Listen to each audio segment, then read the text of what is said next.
Greetings and welcome to the Peace Operations Training Institute's webinar series.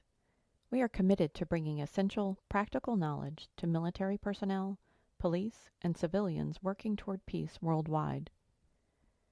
To explore all the e-learning training programs offered by the Peace Operations Training Institute, you are invited to view our website at www.peaceopstraining.org.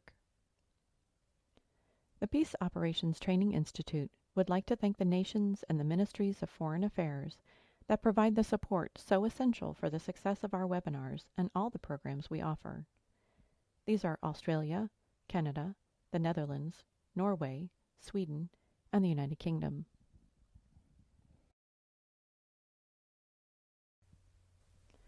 In this webinar, Dr. Harvey Langholtz, the Executive Director of the Peace Operations Training Institute, interviews Colonel Robert Manton, Australian Army, retired, former military advisor to Australia's Ambassador to the United Nations, and author of the POTI course, Protection of Civilians.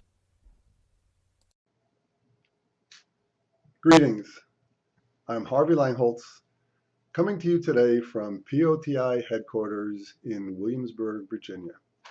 And it's my pleasure to welcome you to this installment in our live webinar series.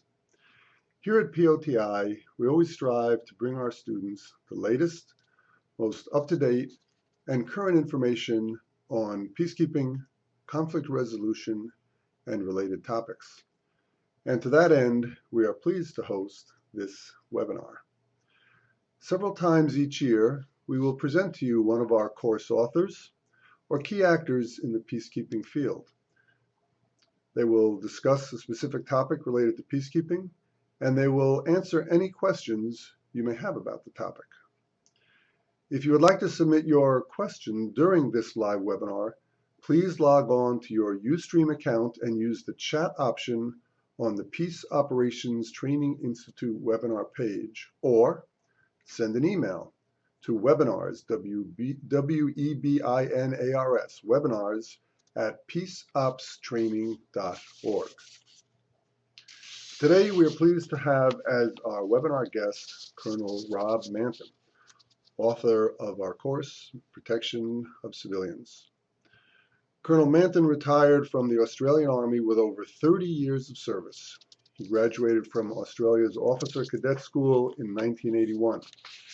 Following a full range of junior command and leadership appointments, he was assigned as a UN military observer with the United Nations Truce Supervision Organization, UNSO, in 1990.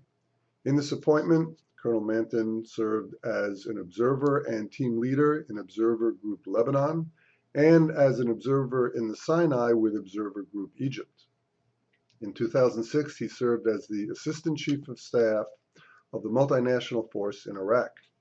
Colonel Manton's final appointment was as the military advisor to Australia's ambassador to the United Nations in New York from 2007 until 2011, where he was responsible for developing language to address the issue of protection of civilians, as well as other issues in the United Nations Special Committee on Peacekeeping Operations.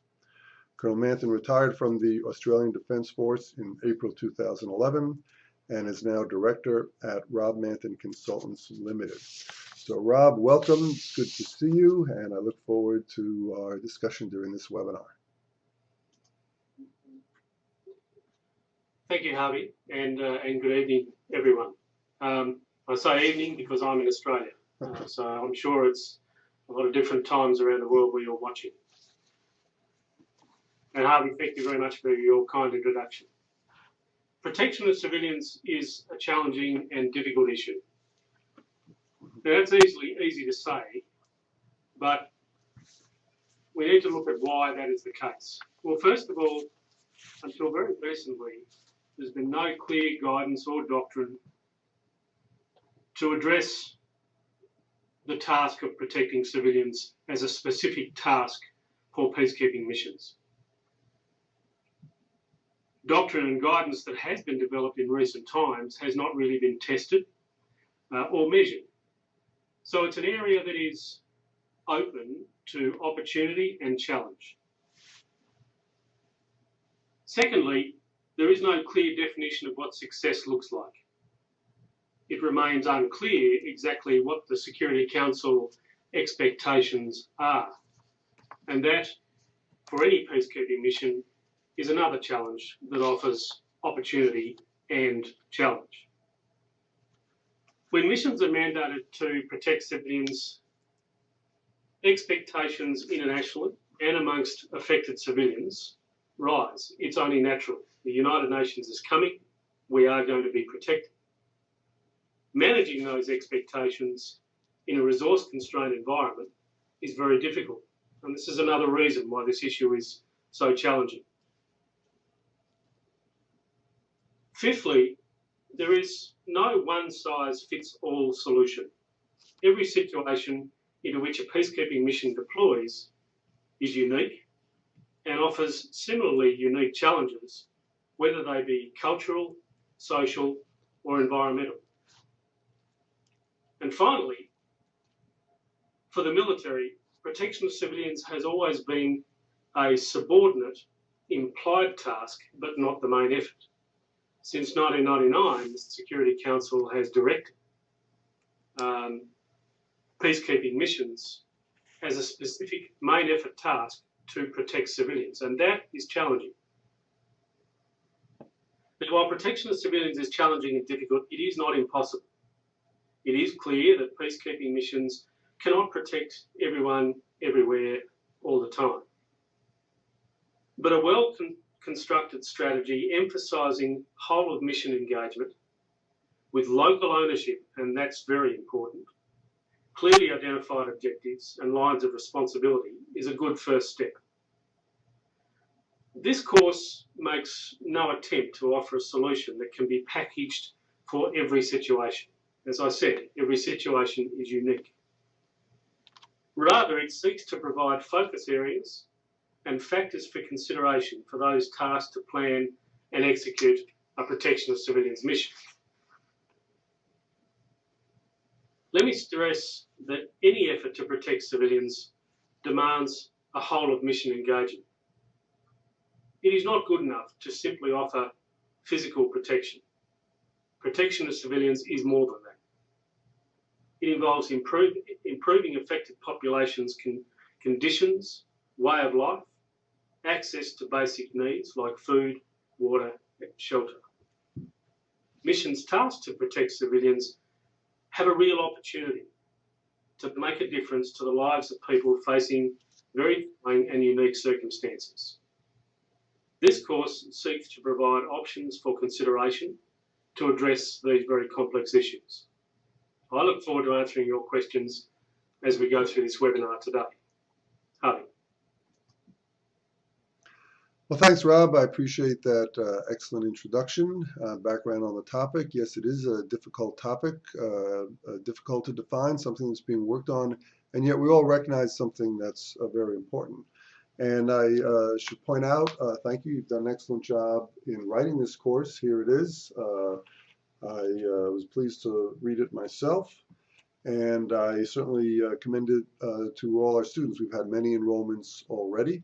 From all around the world, and I have many questions here from your students, but I just wanted to remind everybody that it's available on our website, and I invite you to go there. So yes, we do have many questions that have been submitted by your students and also some non-students interested in the topic. We welcome all of those, and I'll read the first one.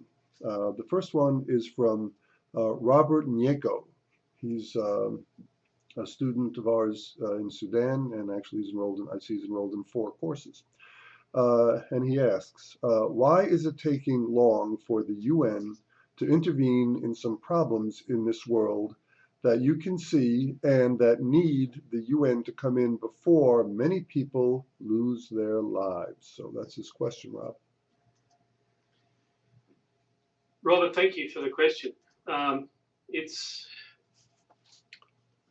The question you posed is quite strategic in nature, but as I indicate in the course, it is important for people involved in peacekeeping missions tasked to protect civilians to have an understanding of the strategic context in which operations are currently conducted within the international environment. And while your question doesn't necessarily go to specifically to the issue of protection of civilians, it is important to understand how the UN operates and the pressures that it faces in addressing some of the challenges it meets. First of all, we need to remember that the UN is 192 member states. It's not, as such, a lot of people look at the UN and blame the UN being that organisation comprising really the Secretariat and saying that the Secretariat is not doing what it needs to do. That's the implication of that, of your point, is that the UN, the Secretariat, is not doing what it needs to do to protect people around the world or to address challenging issues. The reality is that it's not an organisation like that at all. It is an organisation made up of 192 member states. And if we say, and let's face it, it is all we've got. It is the only organisation of its type. And if we say that it is not doing its job, we are effectively saying that we are not doing our jobs because we make up the United Nations. Our countries, all 192 of them, are all members of the General Assembly. Secondly, the second challenge of the UN is that each member state, each of those 192 member states, has their own national interest, their own culture, their own history, all of which shape how states react to particular international issues. And everybody has a different perspective on how they should react. Australia's view of how international issues should be addressed are in many ways similar to a lot of countries around the world, but fundamentally different to others. And that's fine. That's all based on our culture and our history.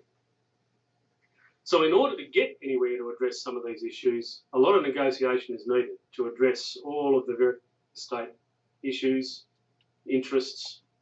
And this has become more complex in recent times because, as I sort of indicated in the course, we now live in a globalised world. For example, in 1961, the resolution mandating UN action in the Congo was 5 operative paragraphs, 5 paragraphs that gave the task to that mission to go and do what the international community, through the Security Council and the United Nations, wanted it to do. In 2009, the resolution addressing issues in the Congo and addressing the peacekeeping mission in the Congo was 42 operative paragraphs. So we went from 5 to 42. And a lot of that increase is all based on the expanding interests of the 192 member states, the expanded nature of the United Nations, and the way that all member states are connected globally and are aware of the issues surrounding particular international crisis points. So protection of civilians in the same way offers similar challenges. Expectations, interpretations of mandates, levels of training, host nation buy-in, I would call it, or ownership, all impact on how protection of civilians or other challenging issues are addressed. So for us to say that the UN is not doing its job, first of all, we need to look at ourselves and say, are our interests getting in the way of enabling the international community to do its job? But secondly, we need to understand that we now live in a globalised world, and a lot more negotiation goes on in order to achieve an outcome that perhaps has gone on in the past. Harvey. Yes, thanks, Rob. It is complicated. I certainly agree with you. We all know this. We all recognize this. And this is what we're trying to grapple with. It's complicated on the ground. It's complicated politically. The expansion and the size, scope, and complexity of UN peacekeeping missions as all the member nations try to come to grips with these things and ultimately try to do the right thing. But we all recognize, just as you've said, that each nation has its own perspective. We could talk a long time about it. It's an important topic, but let me get on with the next question. This comes from Inspector Kayode Nuruddin of the Nigerian police serving in UNAMID, Darfur. He writes, with profound respect, I write to intimate or inquire about the above subject matter. This has hitherto been an issue I had wanted an answer or detailed explanation of, in which I believe this medium may or will provide genuine or satisfactory answer for my consumption. I would like to know why UN, being the world defender of armless civilians, has not imbibed in preventive measures rather than the cure method. Since this world's most powerful organization that has a responsibility to deal with such issues lightly or forcefully, considering human and material resources being waste recorded during and after the genocide of any kind. Yeah, Coyote, thank you very much for your question. In many ways, my answer to the previous question applies to your question as well, in terms of complexity and the UN's ability to address all of the issues that the international community faces. You are quite correct. Prevention is clearly better than cure, but it is not always easy. In order to be able to prevent something, we need to have a clear understanding of what the issues are in any given area where a peacekeeping operation is deployed. And by that I mean, without a clear understanding of the environment, and I talk about this in the course, the contemporary operating environment and the environment into which a mission deploys, without a clear understanding of that, it is very difficult to understand the issues and therefore very difficult to develop preventive measures. When the UN initially deploys into a peacekeeping mission, it will do so normally at a time when either that particular country is coming out of conflict or possibly is still in conflict. And so cure is the first reaction. Go in and stabilise the situation. And then once you're in there, you then, as a deployed mission, and the mission leadership is very important here, start to look for what are the issues and how can those issues be prevented. The key issue, and I indicated this in my initial introduction today, is whole of mission engagement. In order to develop preventive measures, every element of a peacekeeping mission must be involved, from the mission leadership all the way down, because protection of civilians is such a broad issue, and it does permeate every element of a peacekeeping mission. Every single component of a peacekeeping mission is designed to be there to improve the lives and the stability and the situation in which civilians reside in that particular member state.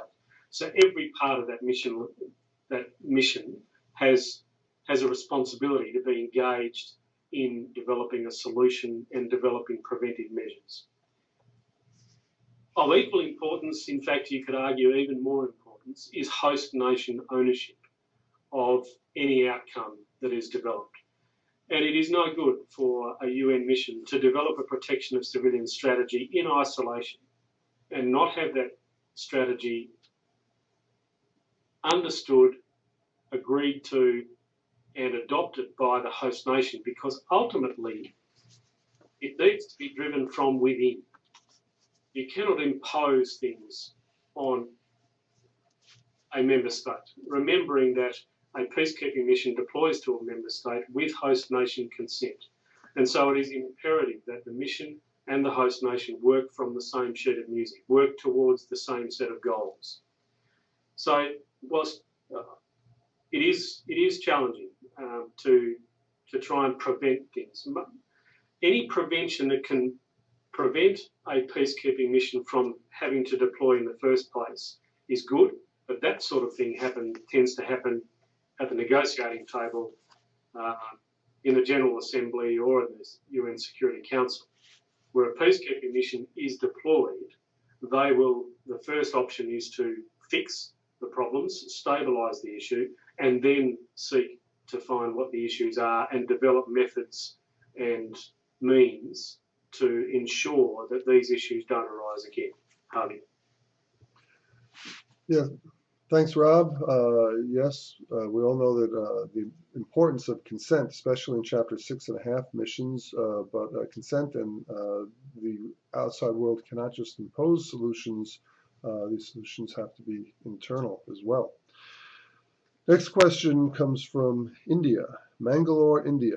Miss Rachel Patty St. Alois, so from the Pre-University College of Mangalore, and she writes, how can you truly protect civilians if they don't themselves know what they are dealing with? Sometimes in case of a terrorist attack, nobody knows what to do except scream, and they can't be blamed either. If just one person knows what to do, it would be a whole different story. So if some select people were picked and trained, would it help? And if so, where can you provide guidance on this topic? In this ruthless world that we are living in, there are also some potential for good. So please do not write off any country as incorrigible and help us all. Yeah, Rachel, thank you for your question, and it is a very good question. We are very fortunate that we are able to, we are not at the situations that many of these people find themselves in. There is, in Australia at the moment, there is an advertisement running, and it advises Australian people in the situation of people in challenged parts of the world. And the advertisement starts off with something. In 1 hour's time, you are going to have to leave your home, take your family, and get away from where you are because certain things are about to happen. And it's basically trying to open Australian eyes to some of the challenges faced in other parts of the world, in areas that are challenged through conflict and violence. And the answer that I would give to you is that engagement with the local community is absolutely key. And that is everybody's responsibility. Whenever an opportunity in a peacekeeping mission, whenever an opportunity arises for individuals to go out and liaise and engage with the local community, human intelligence, for want of a better word, information from the local community is like gold, and it will serve to develop over a period of time. It will build up the awareness of the peacekeeping mission as to the issues that need to be addressed in that particular community. I indicated before that it is imperative that the host nation and the local population buy into whatever strategy and are part of the development of any strategy to protect their civilians. It is absolutely imperative. It can't be, as Harvey just reinforced, it cannot be imposed upon them. It must be owned, because at some point the peacekeeping mission is going to leave, and it is going to be up to that local community and that member state to look after their own internal affairs and protect their own civilians. So host nation engagement is imperative. Continuous engagement with the host nation authorities and the local population will encourage an exchange of information and improve, as I said before, everyone's situational awareness. Now, every peacekeeping environment is different. We all know that. But training the local population and law enforcement officials should really form an integral part of any protection of civilian strategy on any mission. Because after all, the mission is there not just to stabilise and then hand back to the local authorities. The mission is there, the idea is to leave the situation better than when you found it and when you arrived. And so training is key. And your point about training even individuals is important. I recall a visit I did some years ago to a refugee camp in Darfur. And the UN mission there had established a network within the refugee camp and provided them with mobile telephones to enable them to liaise with the UN mission about conditions within the refugee camp, or if the refugee camp was being infiltrated by spoilers or people wanting to perpetrate violence. Those sorts of things are excellent ways of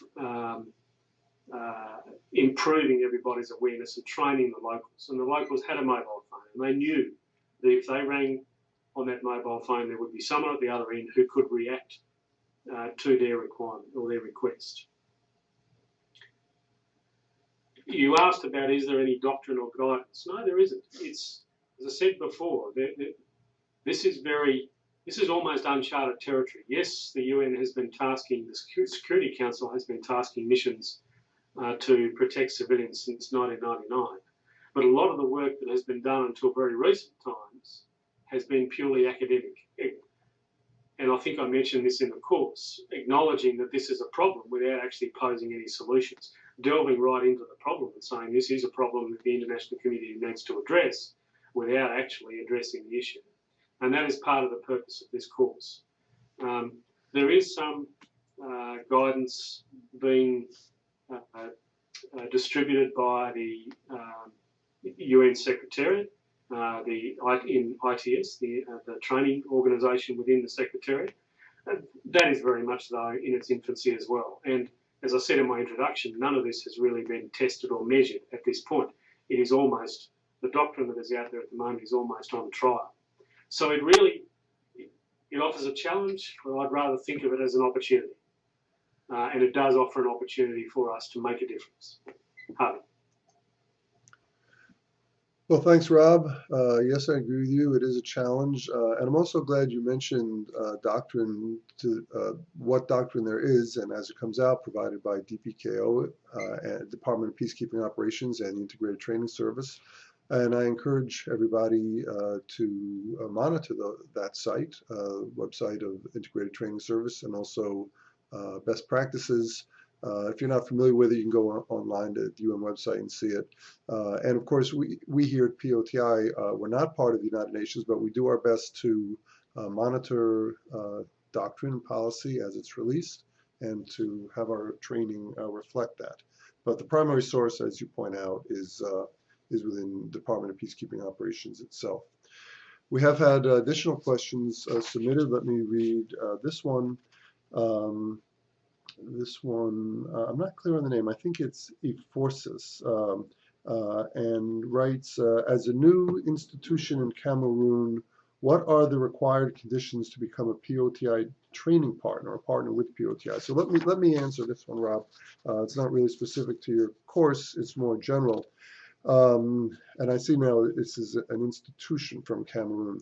We have institutional relationships with many organizations around the world, national peacekeeping training centers, colleges, other institutions, and we welcome those institutional relationships. You can go on our website, contact staff, contact me. We're glad to work those out. And at the same time, our courses are also open to individual students. An individual student anywhere in the world can come to our website and can enroll, no matter where you are. And so whether you're an institution or an individual, we're glad to develop the relationship with you. Institutions contact us, individuals can enroll directly. So I appreciate that question. Next question that's come in, this one is from Argentina. Lieutenant Colonel Marcelo Acuna. And we have many students from Argentina, from Latin America, other nations of Latin America. So we welcome this. They take our courses in Spanish and Portuguese. But here's the question.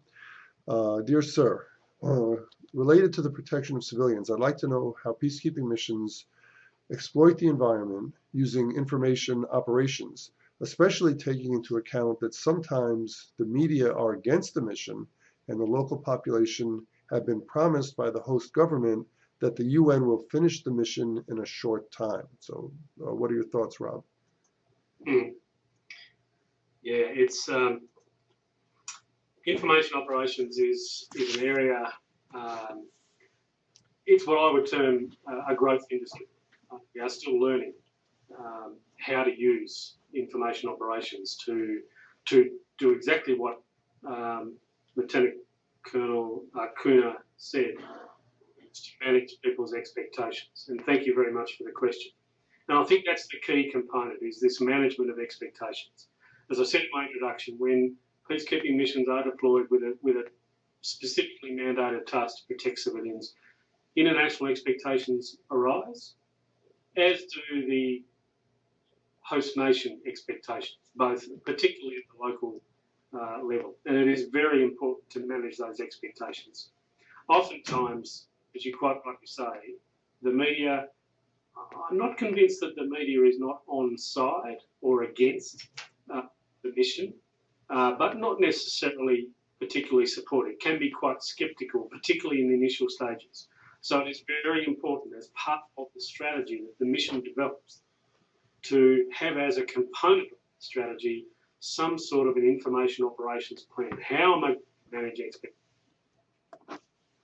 I'm going to send, and what avenues am I going to use to send those messages? There are a lot of avenues available. There is public radio. There is international radio. There are newspapers. There is simple one-on-one engagement with people in villages in the area in which the peacekeeping mission is deployed. So there are a lot of opportunities for information operations to be used to assist the execution of a protection of civilians mandate or any mandate matter. And I think if the most important part of those information operations ought to be to address the issue of expectation management. Don't get people's hopes up too high. As we've said before, the UN cannot be expected to protect everyone everywhere all of the time. And it is important that the peacekeeping mission is able to say, not so much in terms of quantity or a number, but to give the sense to be able to impart a feeling of security and being able to indicate to people in challenging environments that every effort will be made to protect them. But the UN is not there in every situation all of the time, and it relies on the local population to assist the United Nations to be able to execute its mission. So it is challenging, but there is a real opportunity there for information operations to be used, and it should be a part of every mission strategy to protect civilians. Well, thanks for that, Rob. And continuing with the question, this one comes from Larab Grevstonas, a lecturer in History and International Studies at the University of Jos, Nigeria. How can civilians be protected effectively by a polarized ethnic and religious, and corrupt military in conflict situations? It's an interesting question that you raised, Lava, and thank you very much for taking the time to ask. It be clearly understood that a peacekeeping mission is deployed into an area of operations with the consent of the host nation, and it does so with the authority of the international community that is vested by the international community through the United Nations Security Council. So by deploying a peacekeeping mission, that implies that there is international support for that mission as given by the UN Security Council. And it mandates, through a process of negotiation, it mandates that peacekeeping mission to do certain things. As a result of that, the peacekeeping mission has the authority to address issues relevant to its mandate with the international community's consent. So that peacekeeping mission is the representative of the international community and is there at the host nation government's consent to address whatever issues that mandate indicates. There are going to be times where, and the Brahimi report is worth reading, and I refer to that on a number of occasions in the course. There are going to be times where the peacekeeping mission is going to have to decide here are acts that have been perpetrated by a corrupt military or government institution. So the first thing the mission must do is react to that, because whilst a UN peacekeeping mission is impartial, it is not neutral. It has a task to execute, and it must do that regardless of whether it's a government organisation or whether it is a group of spoilers or a group of armed bandits or just the common criminals. So it has a responsibility to do that. But over and above that, the long term, and we talked a little bit before about cure and prevention, the long-term prevention is to develop as part of the protection of civilian strategy, or indeed as part of the overall mission strategy, an avenue to train and weed out the corruption and train those organisations, whether they be military or rule of law, justice, police, whatever, train them into best practice, or as best practice as can be done, to ensure that that particular mission, when that particular mission leaves, that those government authorities are clear of corruption and have the interests of the community at heart. Thanks, Rob. Yes, we all know that corruption can be a serious obstacle to solving any conflict problem, a serious obstacle to good governance. And I think we're becoming more and more aware of this problem of corruption, and also taking steps in terms of anti-corruption. And just as a recommendation, there's a very well-known and respected organization, Transparency International. You can go to their website. You can learn all about corruption and anti-corruption, taking steps against corruption. They're located in the UK. I know them, and I recommend them. So if anybody wants to learn more about this question of anti-corruption, go to that website of Transparency International.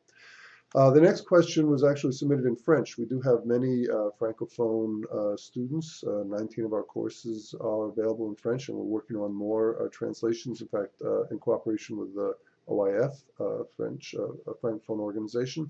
But here is the question from Dr. Elaji Babakar Mbengue of Senegal,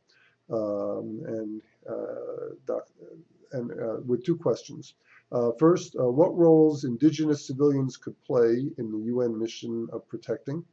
And second, should we include protection of civilian norms into our schools' curriculum? And I know this question, now I'm departing from the question, on indigenous civilians certainly connects back to some of your earlier points. So I'm interested in your thoughts on that, Rob. Sure, and Dr. Elijah, bonsoir, and thank you for the question. Yeah, I talked a little bit before about engagement with the local community and how that can improve situational awareness. And I'm not sure whether you have that in your have an organisation in your country. We over here call it Neighbourhood Watch, and it's kind of like a neighbourhood watch thing. You're encouraging the local population to first and foremost look after themselves, not be too reliant on the external forces or the external peacekeeping mission, because remember that peacekeeping mission is going to leave.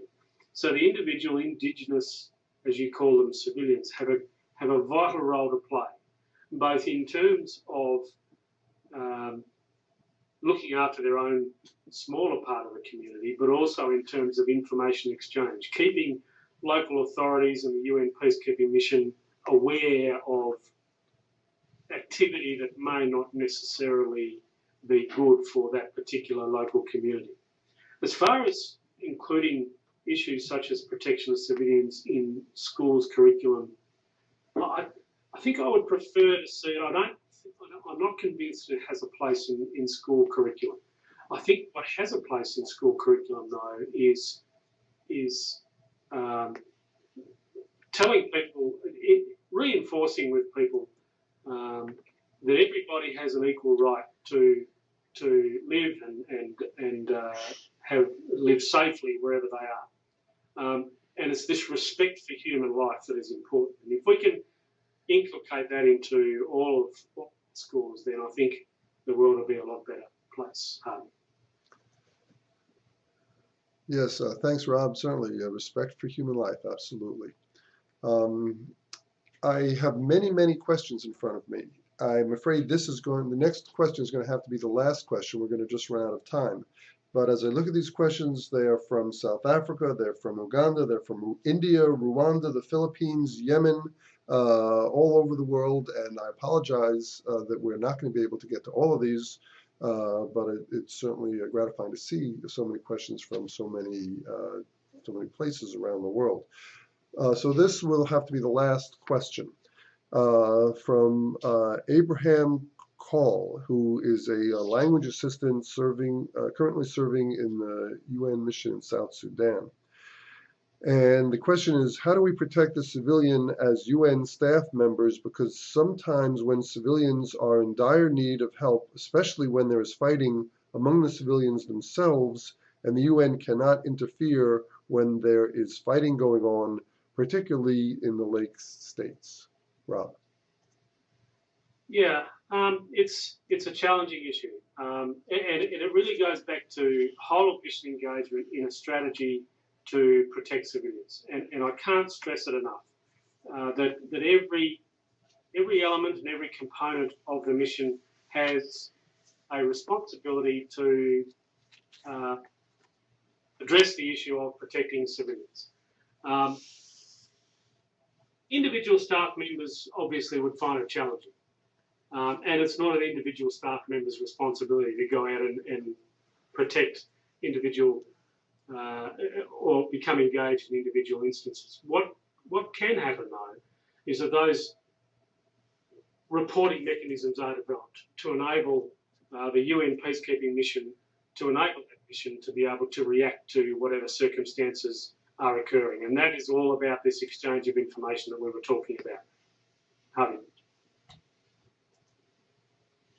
Well, thanks, Rob, and I appreciate that answer to that final question.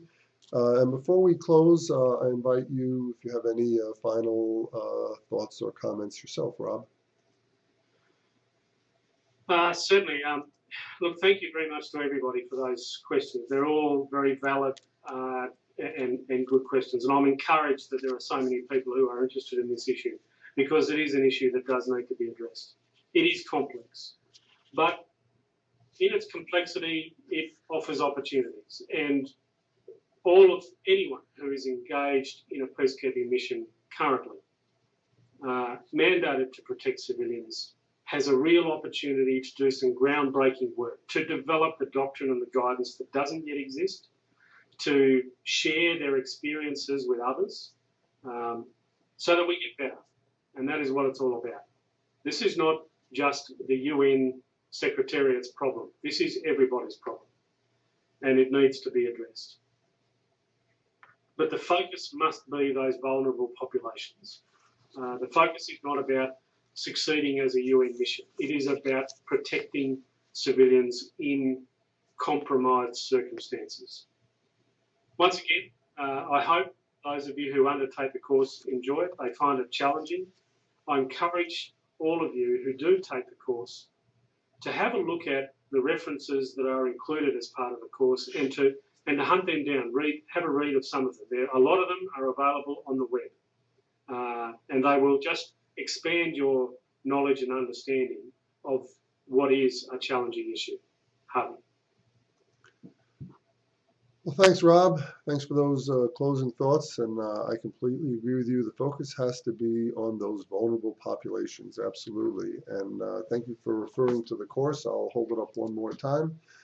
It's available online for people to enroll. It's free in many areas of the world. There's small charges in other areas. And as you mentioned, Rob, there are other references cited in the course, and we do our best to provide the URLs to make a quick and easy transition so people can view those other references. So thanks for all your thoughts. Thanks for those closing words. It's my pleasure to host you today, Colonel Rob Manton, as well as all of our other guests and students. We appreciate your time, expertise, and your ongoing efforts for peace. To our students and viewers, thank you for your perceptive questions and for participating in this webinar. As I said, we had many, many more excellent questions and comments than we had time to discuss during this webinar. So for those of you who did not hear your question or your submission read here, I invite you please to submit it for open discussion through the online student forum for this course.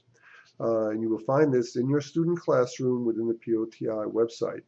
Colonel Manton and others here at POTI will check this student forum several times a week, and it's also good to see comments from others. So again, if you did not hear your question read, please go to that website and submit your question for discussion through the forum. This session will be archived on our website and available to students for future viewing. I'm Harvey Langholtz, the Executive Director of the Peace Operations Training Institute. Thank you very much, and we look forward to your continued participation in our live webinar series. Thank you for viewing this webinar. We are pleased to bring this webinar to you, and we invite you to view our website to see all the programs and courses we offer. If you would like to view the archived version of this webinar or any of our previous webinars, please visit www.peaceopstraining.org/webinars. They are also available on our YouTube channel. We thank our students worldwide serving on peacekeeping missions. The Peace Operations Training Institute is dedicated to serving you.